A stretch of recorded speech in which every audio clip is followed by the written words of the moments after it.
Good evening.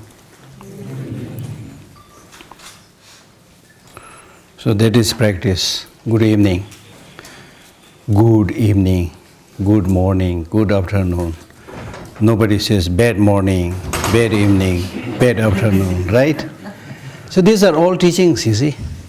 And that shows that you want to be good, others want to be good. So it's not enough to say good morning, good evening, then keep on fighting or engaging in wrong deeds. Just as you greet others by saying good morning, good afternoon, and so on, it's important to make sure that it's really good morning, it's really good afternoon, it's really good evening. In Tibetan we say, Nimo delik, Sien delik, Nime Kongya delik. So it's not just saying you should live your life in such a way that it's really good morning, good afternoon, good evening. These are all like reminders how we should live an ethical, beneficial, helpful life. Then look at our names, we all try to get a good name. Jesus, Mary, Tenzin, Kando, Dolma, all the good names, you see. So if you get a good name, then you should try to live a life which is matching your name. So these are all reminders, these are all teachings. So anyway, so yesterday we did this line under the topic, the actual training in the bodhicitta, which are of two kinds of training. One is the training in the conventional bodhicitta, and the second is the training in the ultimate bodhicitta, right? Now out of this, the first topic we are talking about is training in the conventional bodhicitta, which means bodhicitta. So training in the conventional bodhicitta. Now training in the conventional bodhicitta basically means to see the importance of bodhicitta, to see the importance of this wish to have happiness for all sentient beings, to achieve Buddhahood for the benefit of all sentient beings. That's extremely important. Okay? Now for that there are some obstacles. One of the main obstacles in developing bodhicitta is self-cherishing attitude. Meaning thinking just about oneself and forgetting the needs of others, ignoring the needs of others. That's the obstacle. So therefore we read this line, put all the blame lies in one. And which one is that? Self-cherishing attitude. So therefore from here it's basically talking about now all the problems, difficulties that you are experiencing is primarily rooted in self-grasping and also self-cherishing attitude, which means thinking just about yourself, completely forgetting about others. It's not saying don't think about yourself. It is saying thinking just about yourself and completely forgetting the needs of others is wrong. That's a mistake. All right? So therefore, until now, as I told you yesterday, you can see the difference. Until now, the Buddha practiced the mind cherishing the well-being of all sentient beings. The Buddha practiced bodhicitta, and we practiced self-cherishing attitude. Now you can see where is Buddha and where we are. There's the difference. That's the difference. So therefore what we need to do is now, just like the Buddha, we should try to think more about others. And that is called exchanging oneself for others. The practice of exchanging oneself for others. That means until now your focus has been just yourself. Now your focus should be more about other sentient beings than oneself. Okay? I have already given you this example how narrow-minded, egoism, self-cherishing attitude is destructive. And I have also explained to you that it is scientifically found that those people who make a lot of self-references, I, me and mine, they are susceptible to all kinds of illnesses, including heart attack. Because when you just focus about yourself, the focus is very small. You develop a tunnel vision, and develop a very narrow attitude. So because of this narrow-mindedness, narrow attitude, even if you encounter a small problem, within that tunnel vision, within that small focus, even that small problem seems to be unsurmountable. Huge problem, And that you will see clearly. For example, if you are somebody who always thinking about I, me and mine, then as and when you get some problem, immediately you start complaining. Oh, I am the most unfortunate person. Even if you get a headache, oh, of all people, why I am getting this headache? You know, look, everybody is enjoying. It's just me, the miserable me, who is suffering, you know. But actually that is not true. It's not you alone. There are hundreds, thousands, millions of other people who are suffering much, much more than you. Like people living in Syria right now, look at them. Every day there is bombing, shelling, killing, missiles flying, you see. And we are almost comparing to that, we are almost like in heaven, you see. You might be getting a little bit irritation here and there, a little bit problem here and there, but comparing, you know, those situations, you are really lucky.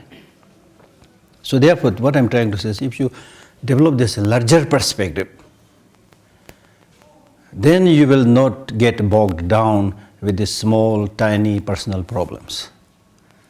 So how your mind thinks, what is your mental perspective makes a huge difference in your life.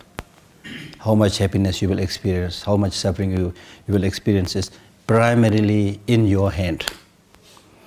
There is a Buddhist teacher, Tibetan Buddhist teacher, who said, there is nobody who will catch hold of your hand, throw you into heaven. Anybody can do that? Even the Buddha, he will not be able to do that. And likewise, there is nobody who will catch hold of your leg and throw you into hell. Even the most sworn enemy, the devil, whoever you call it name, you know, they don't have that power to catch your leg and throw you into hell. Therefore, your happiness and your suffering is in your hand. Do not cheat yourself. There is a quotation from a Tibetan Lama. Lakwe dewa chen la penge, lakwe dewa chen la penge me. See, self-grasping. See, that's the result of self-cherishing attitude. Tsongkhapa, in this same book, you know, Mind Training Like the Rays of the Sun, he says, because of this too much obsession with oneself, self-grasping, even when there is a lightning, first thing that comes in your mind is the lightning will hit on my head. You see? Of all people. This is a good example, you see? You see? And if there is a rat running around, the first thing you come is, oh, the rat will, you know, bite off my ear. You can see this example, everybody says, oh, like, you see? So much like care about the self. So in many cases, taking care of oneself is good, but sometimes, you know, too much obsession. Okay? So the one that you should really blame is the self-cherishing attitude. So now try to, with the realization that how bad it is for your health, physical health, mental health. Okay? Now let us try to exchange this old way of thinking and think more about other people. What is their need? How are they faring? In what way I can help them? You know, this kind of attitude must be developed. Okay? So that's why the next line says, meditate on the great kindness of all beings. Great kindness of all sentient beings. If you think about sentient beings, the name and fame that you are earning, if you sit alone in a jungle or somewhere, there's no question of getting any name and fame. It's because you live in society, live with people, you become famous, people acknowledge you. And we talk about becoming Buddha, practice of 6 perfections, 4 ways of collecting the students, development of love, compassion. All this is possible in relation to other sentient beings, right? Because I mean, when we talk about cultivating compassion, we are saying how nice if all sentient beings are without suffering. So you are able to develop this compassion in relation to others. If there is no sentient being, how can you develop compassion? How can you develop love? So every little success, gain, benefit, knowledge, quality, name, fame that you get is in relation to other sentient beings. You don't get these things in vacuum. So therefore, see all sentient beings as very, very kind. Like even when you take your breakfast, From where this breakfast came from? How much the farmers have toiled in the farm, in sunshine, in rain, like that. Of course you will think, so what? I paid money. That's the wrong way of thinking. In that case, you should not be thankful to your parents also. And then you can say, oh, why should I be thankful? I did not ask the parents to produce me. If you think like that, yes, you can think like that. There is source of disharmony, fight, killing, destruction. In that case, why should you pay respect to this holy text? Because it has no intention to help you. It has been lying there for a long time. It's not talking, it's not giving any teaching, it's not giving you anything. But still we respect this, still we respect the image of the Buddha because we get inspiration, we get benefit. We also respect food, We respect money so much because you get certain things from it. So therefore, from more constructive, positive side, you should think about the benefit of all sentient beings. Because even if you have money, if the farmers don't cultivate the land, you will not get anything. It happens these days all the time. There's a shortage of food, and then are you going to eat money? Right? So don't think in the negative way, think in the positive way. Then you will be able to recall the kindness of all sentient beings. And particularly in this text it says, there are two fields, two objects which we must respect. One, the object of quality, which is the enlightened Buddha, which we do to some extent, we respect Buddha. But then another, if not important, not less, is the ordinary sentient beings. And there normally we completely ignore because, this is not qualified, he's not Buddha, he's not Bodhicitta. We make all these quick judgments without knowing anything about other people, and we tend to ignore them. Okay? Like for example, when you fall on the ground, you can get up only by taking the support of the ground. You fall on the ground, you get up by taking the support of the ground. Likewise, we fail, we make mistakes with sentient beings. So therefore we correct it in relation to the sentient beings by developing love, developing compassion, developing patience and so forth. Number one. Number two, all these teachings that the Buddha gave, all the hardships that Buddha encountered, 6 years of hardship in Bodh Gaya and so forth, and for many lives he is said to have undergone so much hardship. For whom? For sentient beings. And it's probably from the Buddha that we got this word called all mother sentient beings. So the Buddha regards all of us, including the tiniest insects, as mother sentient beings. These sentient beings seemingly very helpless, but they are very dear to him. It's like his children. Now look at us. In our ordinary relationship, if you make friendship with the parents and completely ignore the needs of the children and bully them, exploit them, how would it look? You see?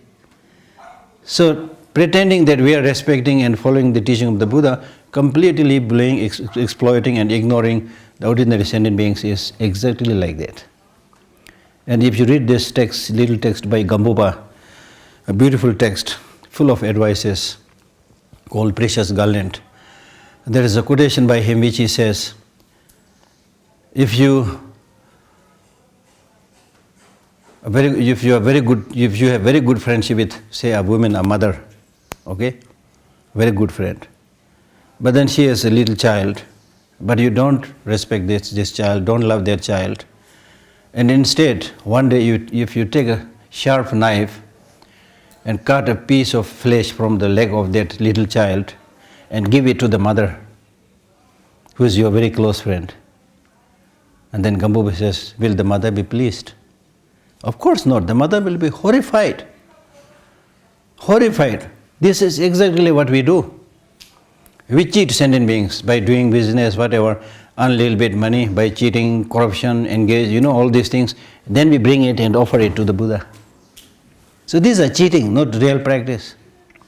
These are cheating. These are show business. show business. This is only for showing to other people. The real Buddhist practice is not a show business. And normally ordinary people, we just do the show business, not the real Dharma. That means you will find people going around the temple, supposed to be practicing Dharma. You will find people doing prostration, supposed to be practicing Dharma. It's better than nothing. It has some benefit. But the real Buddhist practice has to be done not by the body, not by the speech, but by the mind.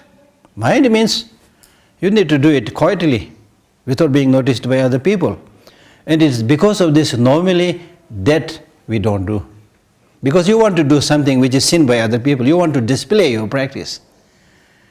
So that's why you feel comfortable going to the temple, doing some prostration, expecting that somebody will see me, doing the prostration, going around the temple. And most of when you go around the temple, you are actually having nice time. It's picnicking, you are gossiping and talking about everybody, things like that.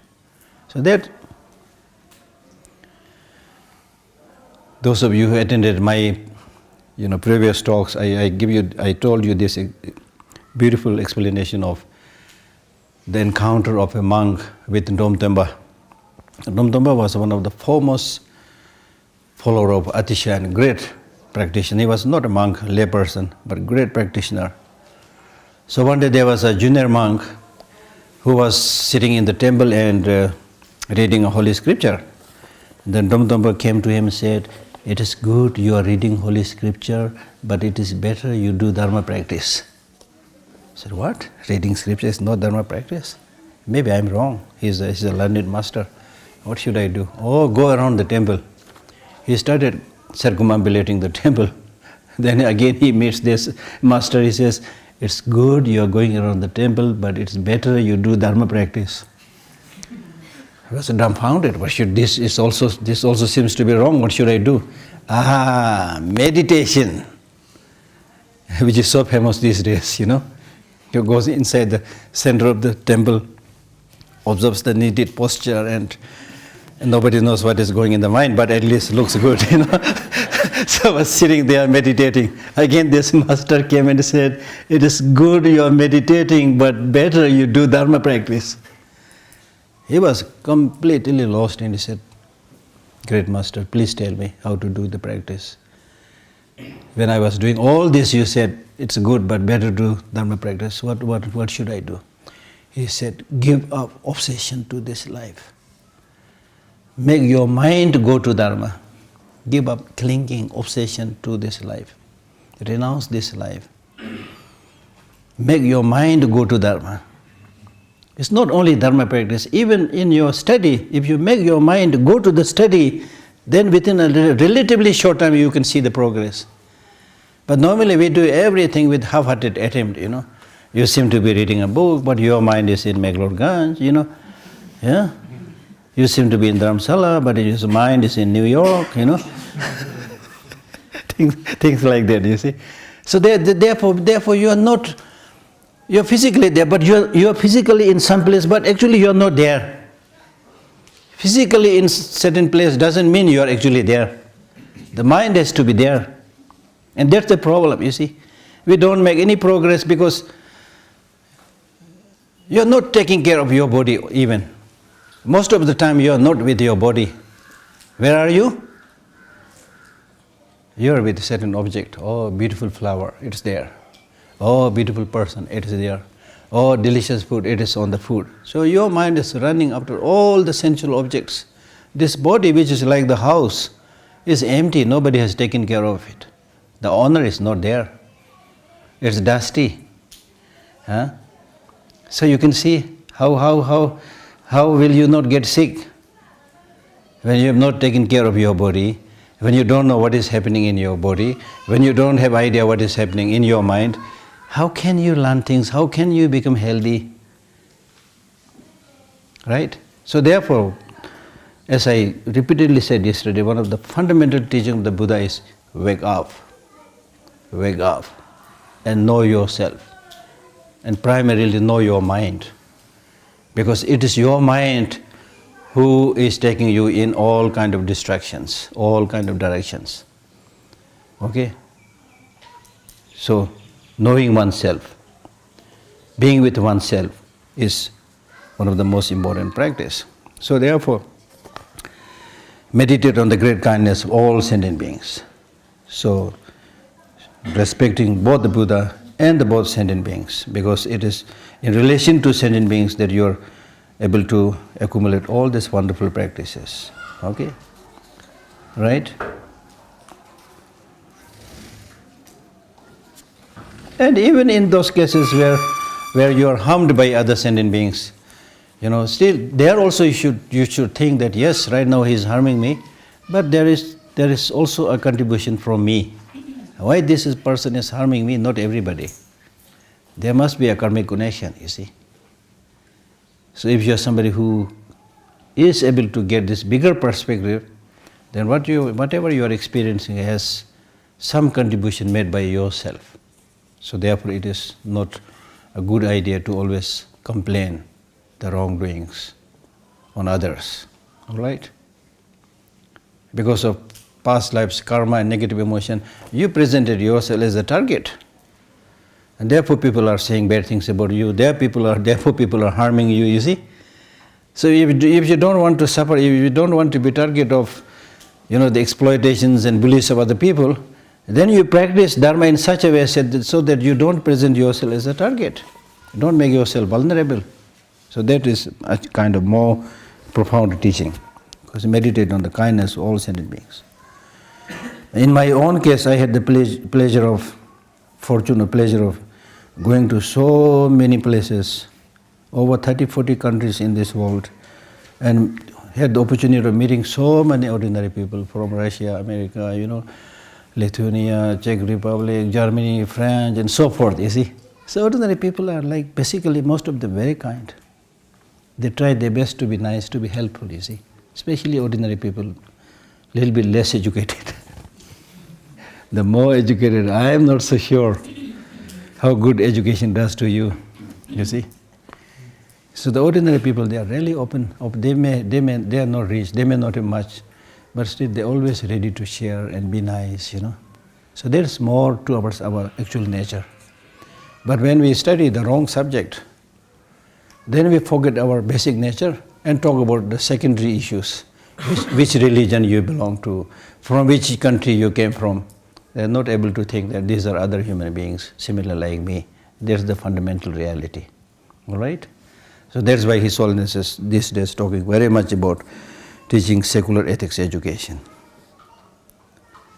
Okay, which has nothing to do with cultural, differences in terms of cultural diversity, religious differences, but a universal, humanistic, secular education which is applicable to everybody. Okay, which is based on two factors. One, that all, not only human beings, all sentient beings are exactly same in wanting happiness and not wanting suffering. Nobody can deny that. And second, in addition to this first factor, that we all want happiness, do not want suffering, the second factor is that not only that, but we are also all closely interconnected, interdependent. So with these 2 points, 2 factors, there is no other option but to live harmoniously, to live non-violently, to live with patience, to live with forgiveness, to live with sense of contentment. So that's what His Holiness is teaching, you see. All right. So therefore, meditate on the great kindness of all beings, including your enemy. All beings. All beings means even those people who you do not like.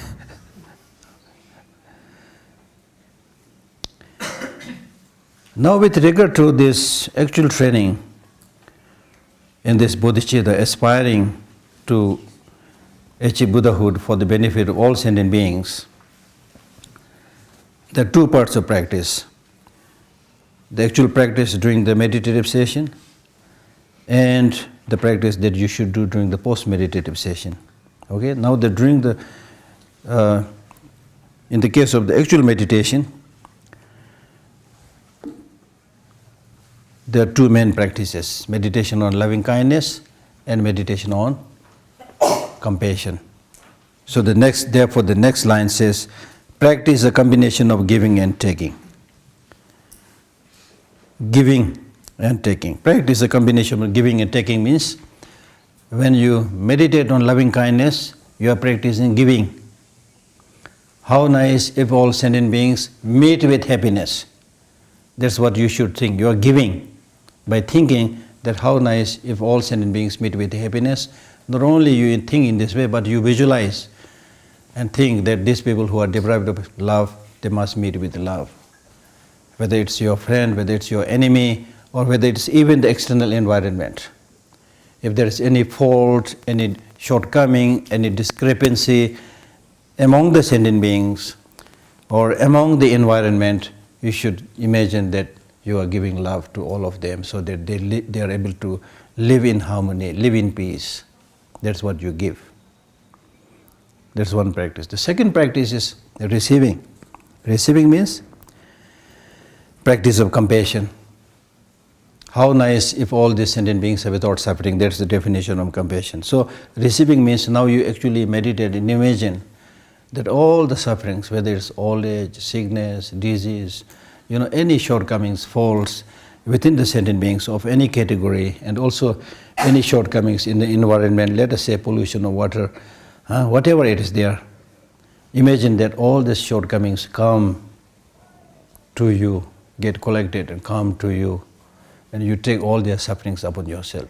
Now here, one point that you need to remember is, those of you who are not familiar with this, you might get some problem here. Because you might think that, I already have so much problem, you see. Now I am collecting all these problems everywhere. So I am overwhelmed, You can't that kind of attitude. But here the teaching says that you collect all of these problems, difficulties, and heap it on the ugly head of self-cherishing attitude. Because you already said that you are going to do away with self-cherishing attitude. You want to destroy it. So this is the way to destroy it. Bring all their sufferings and problems and put it on the head of the self-cherishing attitude and think that your self-cherishing attitude is gone. You see?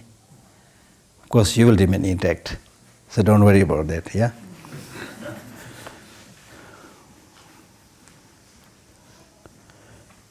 Lembe Khorim Ranism, the sequence of taking should be started from yourself. So when you engage in this practice of giving and receiving, and you should first start with this, in the case of this receiving, you should start with yourself, that you are receiving all these problems, difficulties. So this is basically saying that you are not only talking, but you are boldly coming forth and taking the challenge and receiving the sufferings and problems with yourself. Practice a combination of giving and taking. Lembe Khorim Ranism, Lembe Khorim Ranism, the sequence of taking should be Mare, Tongle Nimo, Detiswa, Lembe Khorim Ranism, yeah, Detiswa, that Dijela, Tingi Lungla Chamberja. These two should be made to ride on the breath. So that means you can actually do this practice by, doing the meditation on the breath also. Like for example, when you breathe out, you should think that you are sending all your love towards all sentient beings, the environment and so forth. And then imagine that now they all are happy. They all meeting with happiness. Okay? And when you breathe in, then as I already explained, imagine that you are breathing in the problems, difficulties of all sentient beings and the environment, and then you heave it on the self-cherishing attitude. So even in terms of your breathing, so this is a process of doing the practice more directly related to you. Okay? Oh yeah. Then next is that is the meaning. These two should be made to ride on the breath. Clear? 3 objects, 3 poisons, 3 basic virtues.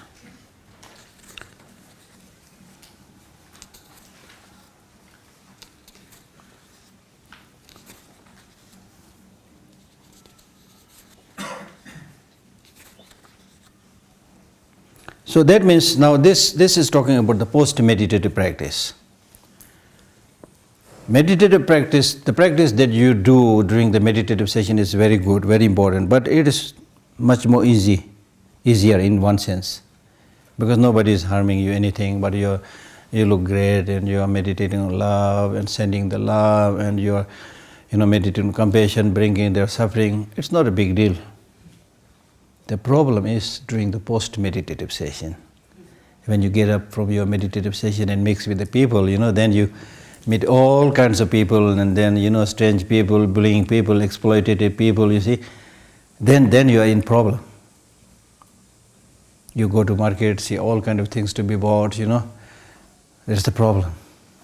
You go to a restaurant, see all delicious looking food, that's the problem. See? So the three poisons arise in relation to the three objects. Yusum, tuksum, gesasum. There are three objects. Pleasant object, ugly or unpleasant object, neutral object. And in relation to that, the three poisons arise. Meaning, if it is a pleasant object, attractive object, you develop attachment. It's an ugly object, you develop hatred, disliking. If it's a neutral object, you develop ignorance. Yusum, tuksum. So when you encounter this situation, then now during the post-meditative session, you should engage in your practice in such a way, these three poisons are turned into the three virtues. That means without attachment, without hatred, without ignorance. Transform them into the three virtues. So post-meditative, during the very purpose of engaging in meditation is really like charging the battery. Before you go to darkness, you have to charge the battery. Okay? Before you go to darkness, you don't charge battery, and then suddenly the light goes off. Then even if you have the torch, what are you going to do with the torch which is not charged, which has no battery? So before the darkness falls, before you go into darkness, you should charge the battery. So as soon as the light goes, or as soon as you go into darkness, you are able to use that charged battery. So meditative session is like charging yourself. Because when you mix with people and see all kind of things, encounter all kind of things, you are going to get problem, lot of headache. So at that time you should be able to show the impact of your practice that you have done during the meditative session, right?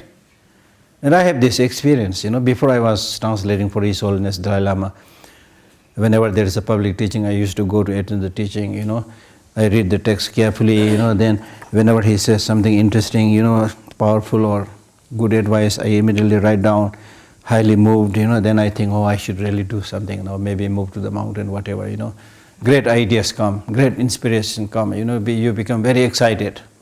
How long does it last? Until to the gate of the temple. Until to the gate of the temple. It's my experience. As and when the teaching is over, and I go to the gate of the temple, and in fact go out of that gate of the temple, and join the rest of the crowd, it really looks like the crowd is saying, welcome back to the familiar world. All that so-called inspiration, impact that you thought you had, and the decision you made that you will do something doesn't last there. So powerful. The ordinary way of life thinking, is so powerful. Welcome back to the familiar world, you see. So that's the problem. So that's why it's important to do the practice repeatedly, do the meditation repeatedly, think about the meaning repeatedly, so that even if you are compelled to mix with the crowd, but the mixing will be different. Mixing will be different.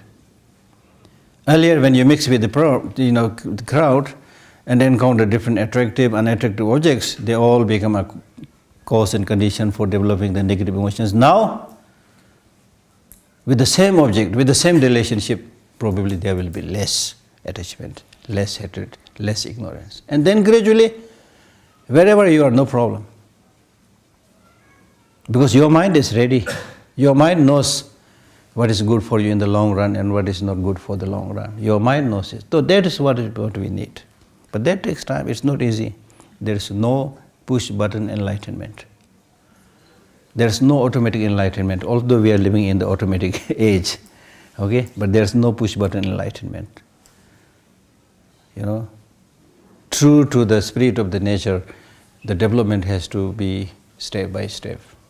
There's no shortcut, right? So therefore we need to do it every day. Every day, a little bit of meditation in the morning, a little bit of reading, a little bit of reflection, personal reflection. What is the meaning of life? What is the source of long-lasting peace and happiness? You have to think for yourself. Then gradually you will really come back to your senses and develop the conviction what I should be doing or what I should not be doing. It takes time, but that awakening will come. So that's why this kind of text, reading such text is very, very important. Je menga ndor duba, a brief instruction of subsequent practice, tell a temba kubashir cholam kundu sigija, in order to remind that in all activities stand by means of the word.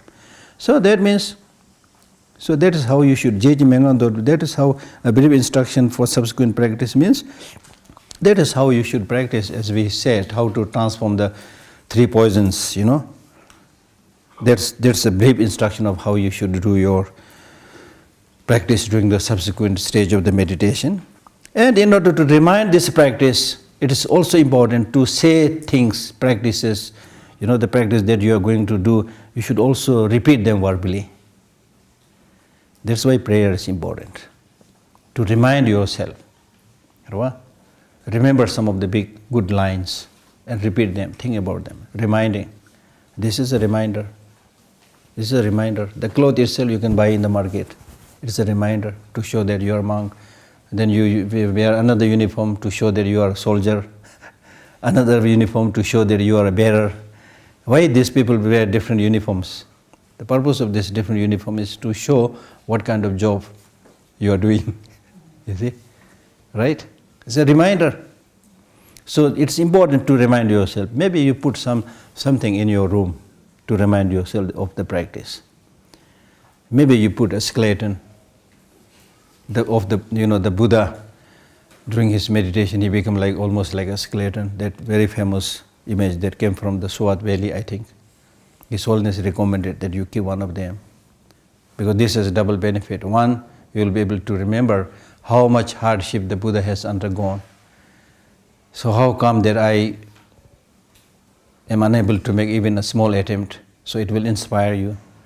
Second, it will also remind you about that gradually you will also become, a skeleton. That means you will die, So that's really important, really important. So keep something to remind yourself.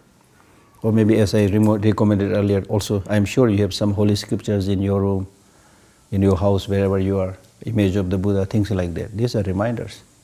Very good. Okay. Then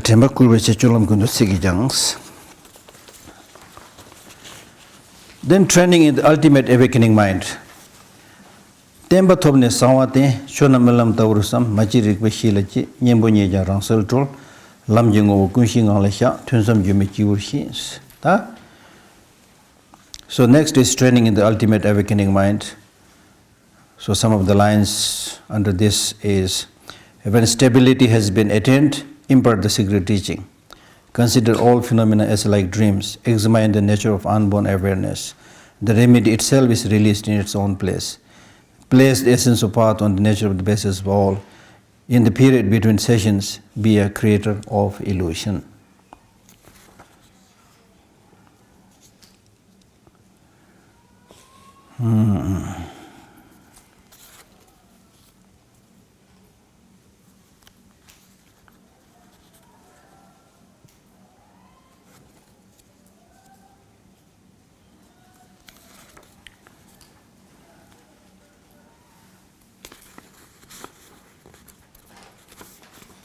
Okay. Because there's so many versions of this text, So the orders of many of these lines are different in different texts.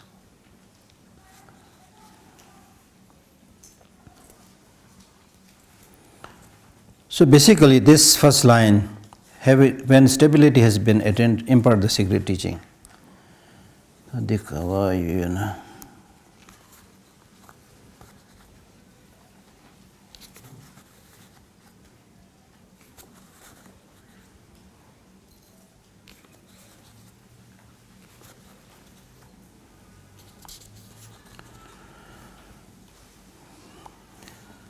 So that means when stability is gained, that means now the next thing that you should do is you should read and study on the meaning of emptiness. Okay? Through reading, through reflection, through hearing, through study, when you gain some kind of stability of the view of emptiness, then after that, of course, you can do other practices like development of loving kindness, compassion, and so forth. But according to this text, it says,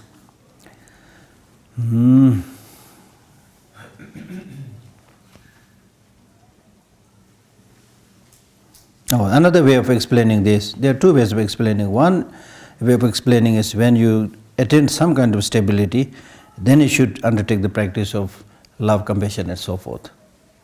And that normally, I think, is the process of people whose minds are not so sharp. The main point that is explained here is that when you develop some kind of stability in the practice of loving kindness, compassion, particularly bodhicitta, the conventional bodhicitta we have just finished reading, when you gain some stability, then you should listen to the secret. Secret means here ultimate bodhicitta, emptiness. Okay? Now when it comes to meditating on the ultimate bodhicitta, consider all phenomena as like dreams. I already read this few lines.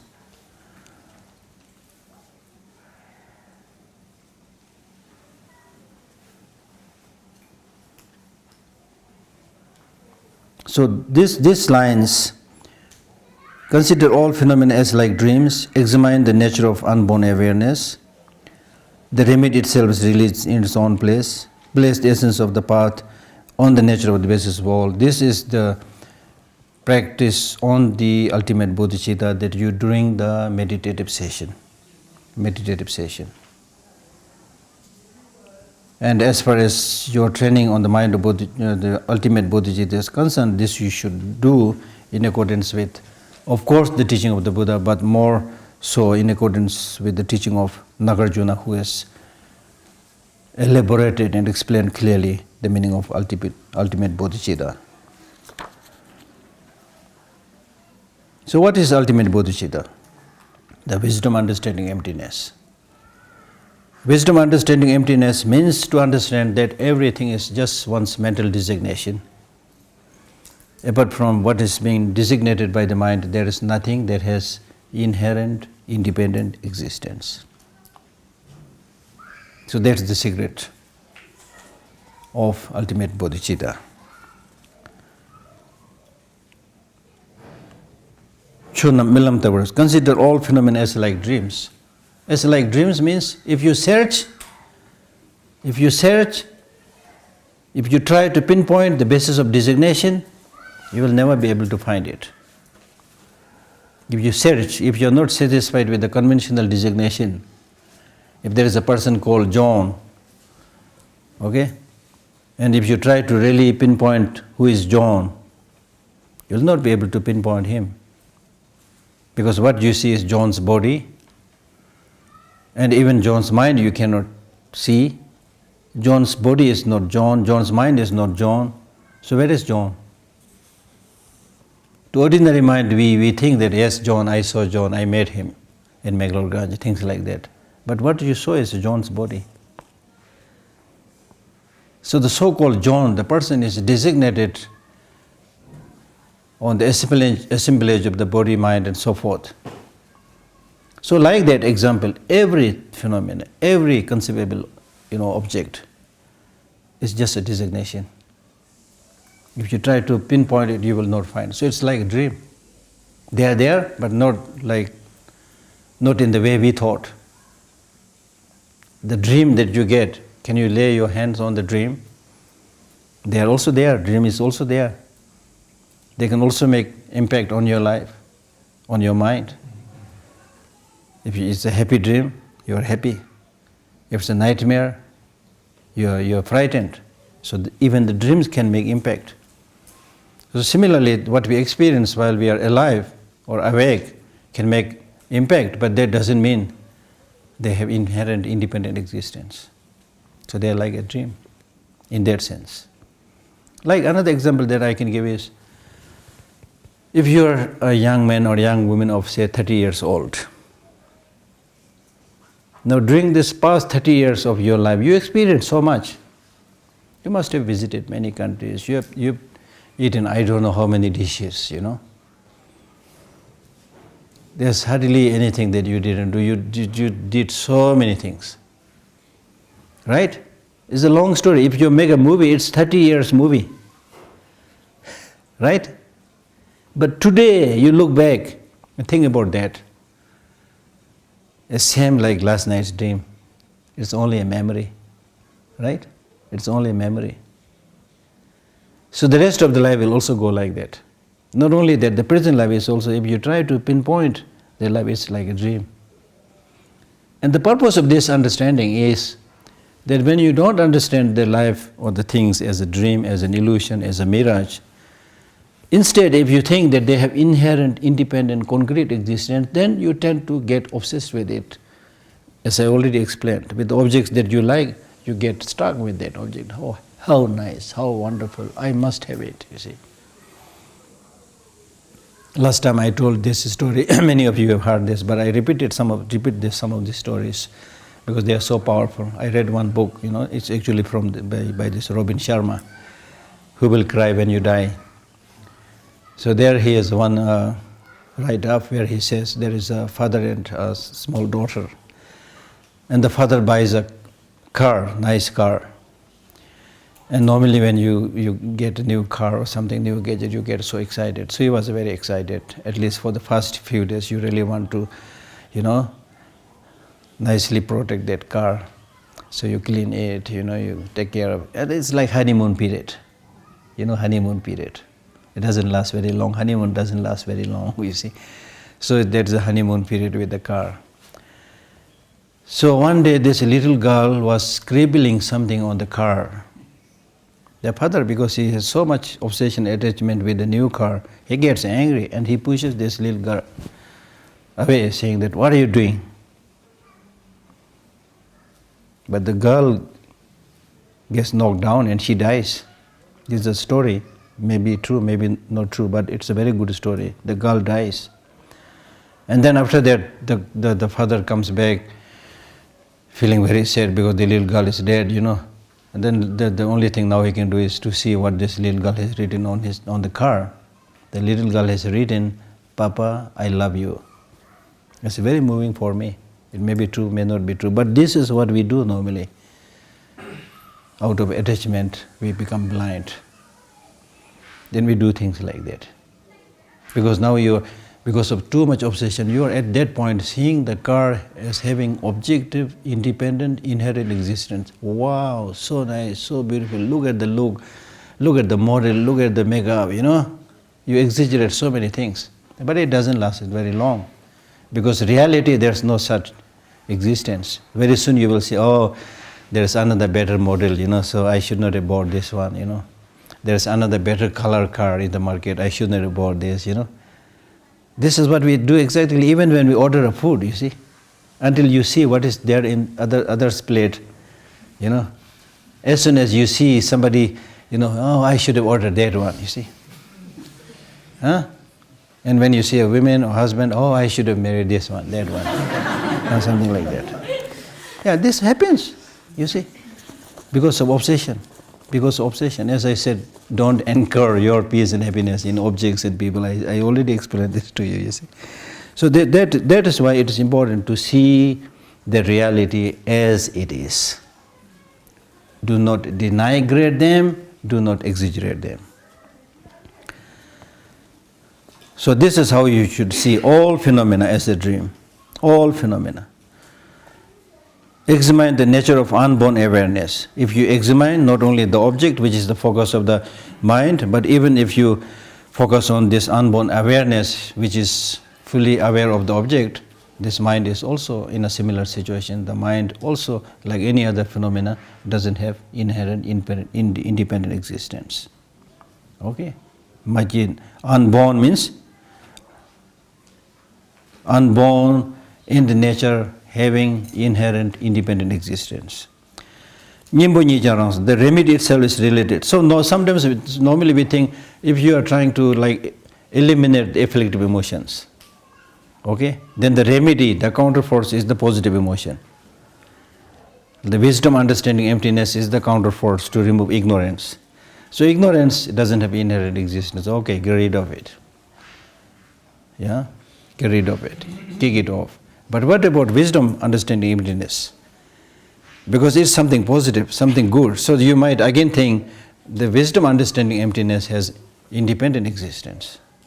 And especially emptiness said to be the nature of all phenomena. Therefore it should be long lasting. It should have inherent existence. That's how we think. And in the Buddhist teaching it says, if you think like this, then you have developed a view which can never be rectified. It's like medicine turned into poison. The emptiness, or realization of emptiness, which is used as a counterforce for removing afflictive emotions. But that counterforce, the remedy itself, if you see it as having inherent existence, then it's like medicine becoming a poison. Then nothing can eliminate it. For other wrong, conceptions, negative emotions, there is an antidote, which is wisdom, understanding emptiness. So emptiness in that sense is important. But if that itself is seen as having inherent existence, then there's no other remedy. So that's the meaning. Even the remedy should be released in its own place. That means its own place is having no inherent existence. Okay? Place the essence of the path on the nature of basis of all. Basis of all, that means even the path that you meditate, it should be, placed in the nature of all, which is nature basis of all, which is emptiness. Right? So that means when you actually meditate on the path, and especially when you wholeheartedly, one-pointedly meditate on the path of emptiness, then there is no mental fabrication. There is no dualistic appearances. You just see emptiness, nothing else. And what is the process of seeing emptiness? It's like seeing the space. How do you see space? Seeing space means seeing it without having any obstruction. Space means having no obstruction. So the mere absence of obstruction in the space, seeing that space means seeing the mere absence of obstruction. So similarly, seeing emptiness means seeing the mere absence of independent inherent existence. The mere absence of inherent independent existence. Okay?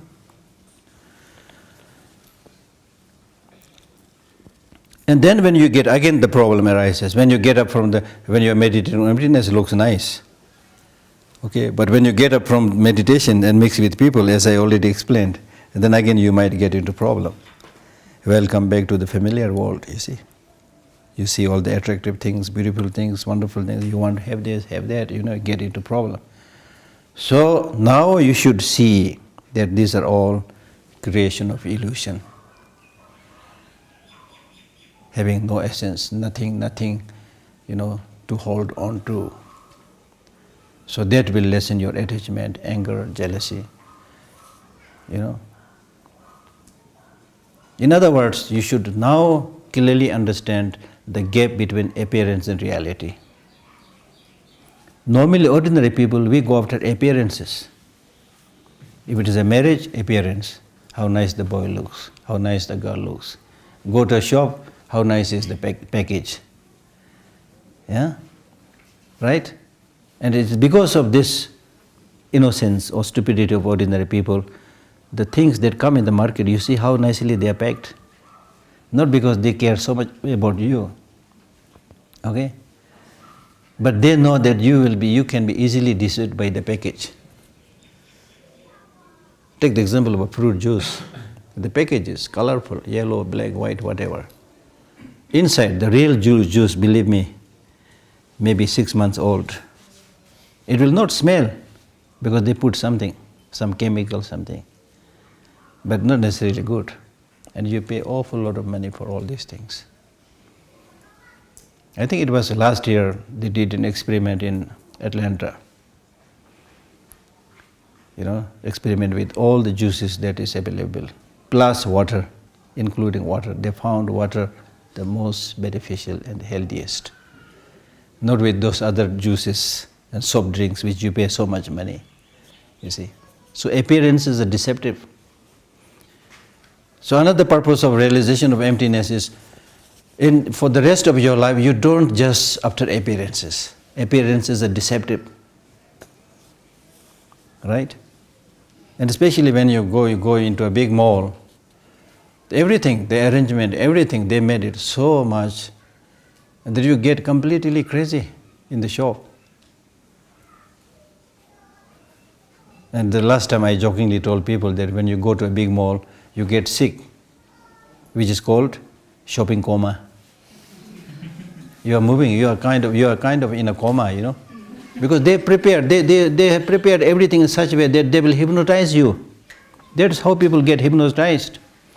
First of all, the shop looks nice, then things arranged, they look nice. Then they have all these nice labels, buy two, get one free. And then first thing they do is they stack this nice, beautiful, baskets there. And the person who goes in front of you takes one basket, you see. Now when you follow that person and go into this big mall, you just can't go around without any basket. That looks, you're poor or you're, so people don't want to have that image. So even though you have not made any plan to buy anything, but without any question you will take the basket. And when having taken the basket, you are compelled to put something. And then you have this label, buy two and one free.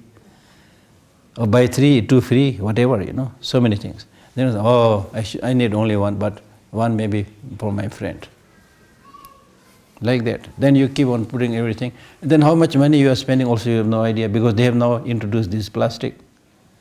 If it's real money, you feel a little bit concerned. 2,000, 3,000, you count, you see. But the plastic, you have no idea. And it happens many cases, they just give the plastic, there's no money. But otherwise you give the plastic and they take 3,000, 5,000, 10,000, whatever they take. And then you pretend that you are somebody, who can afford to buy these things, You take the basket, you put it in the car, go back home. And it's only after you reach home, you come back to your senses. That's why I'm saying shopping coma, suffering from shopping coma. You see? So then you unpick everything, and also see the bill, Then you say, oh my goodness, why the hell I bought this one? We already have one there, in the kitchen. I didn't remember, what should I do, you see? Okay, in India there is a joke. There was a very sick person. So he goes to the doctor. He is very sick and said, doctor, please give me something that will bring me back to senses. The doctor said, wait. I'll check you up thoroughly, then I'll give you a long list of medicine that you have to buy, or I will give you that long bill for my checking and giving you medicine and so forth. When you see that bill, you will come back to your senses. You see? So like that, you see. So appearances are deceptive. Don't judge by the looks. Appearance is deceptive. So that's what this emptiness is talking about. Appearance is deceptive. So not to get, entrapped and cheated by appearance, understand the reality. The reality is that there's nothing that has inherent independent existence. There's nothing really that has a, durable, long-lasting, unchanging essence. Right? Okay, there's the purpose.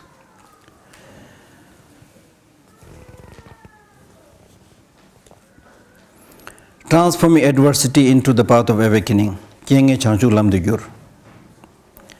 So that is the third point. Transforming adverse circumstances into the path to enlightenment. When the environment and its inhabitants overflow with unwholesomeness, transform adverse circumstances into the path to enlightenment.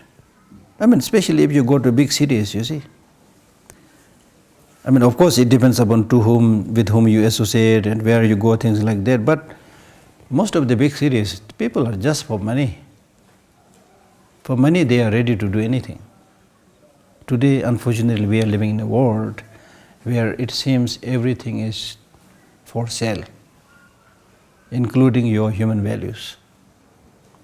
Right? So that is the meaning of when the environment and its inhabitants overflow with unwholesomeness.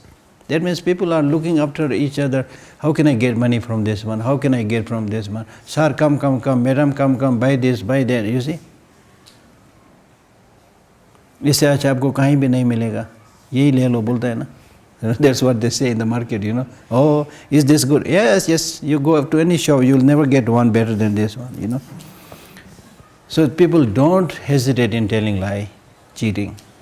That's become regular practice. So under such a situation, when people think about, people plan, and people think, people meditate on afflictive emotions to take advantage of other people. Okay? So when in this way we can see environment is not pure, is a result of our wrongdoing.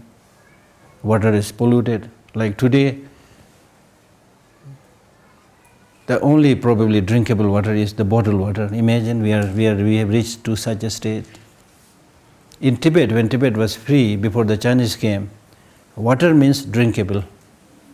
Anywhere, any place in Tibet, if there is a water, people don't hesitate to drink it, it's drinkable. Now today, we have to drink from bottled water. I had once asked this question in a 5-star hotel in America. I asked, can I drink from the tap? And then this man, he said, maybe, okay, should be okay. They do like this, okay, you know. Maybe, you see. So even the water that you get in a 5-star hotel, you know, they are not sure. That's why they always place this bottled water even in the 5-star hotels, you see. So now see, look at this. We call ourselves intelligent human beings. Intelligent human beings are not even able to provide clean drinking water. We have to buy them now. So I sometimes frighten people by saying, very soon these business people, they will sell you bottled oxygen. They will say, if you don't use this oxygen, you take the regular oxygen, you will die very soon. And people are very gullible. They just listen to everybody. You see, they never have time or the energy to think for themselves. Everybody is going, so I should go. Right?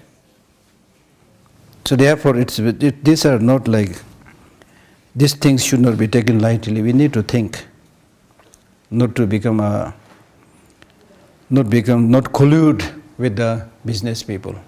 When we unquestioned, without any question, when we continuously buy everything that comes in the market, we are actually colluding with these business people.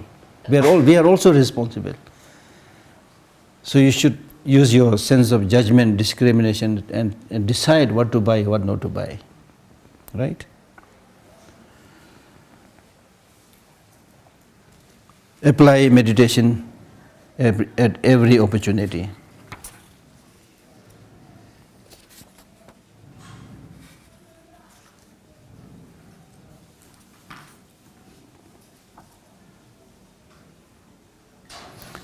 So with that means